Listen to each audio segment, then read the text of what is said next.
ইয়াৰ বিষয়ত ক'বলৈ হ'লে এইটো অসমৰ এটা জাতীয় বিহু।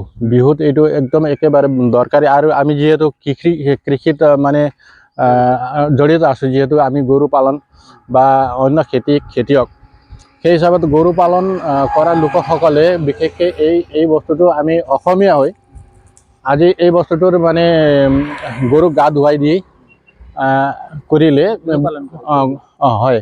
তো এই বস্তুটোৱে গৰুক গা ধুৱাই দিয়াৰ লগে লগে অলপ মানে গৰুৰ মানে যিবিলাক খুজুলিবিলাক কিছুমানৰ এনেধৰণৰ বেমাৰ ভাল হয় সবিশেষ। আৰু সেইকাৰণে আমি এনেও অসমত হৈ অসমীয়া জাতীয় চিহ্ন বুলি ক'লেও কোনো ভুল নহ'ব।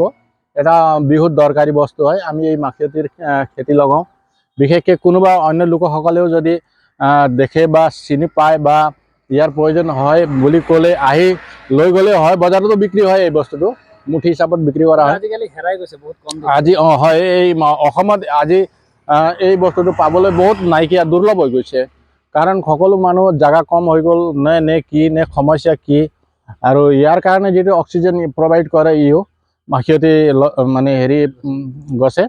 আৰু সেইকাৰণে আমি মানে ৰাখিছোঁ প্ৰয়োজনীয় মানে তথ্য হিচাপত মানে এই বস্তুটো গৰুৰ কাৰণে একেবাৰে উপযোগী। গৰুক বিহুত গা ধুৱাই দিয়া প্ৰায় আমি এইটো এতিয়া 7 বছৰ 8 বছৰ লগভগ হৈ গ'ল ইয়াত মানে এই বস্তুটো আমি সংৰক্ষণ কৰা। যদি প্ৰয়োজন হয় নিব পাৰে ন, আপুনি প্ৰয়োজন হ'লে লৈ যাব পাৰিব।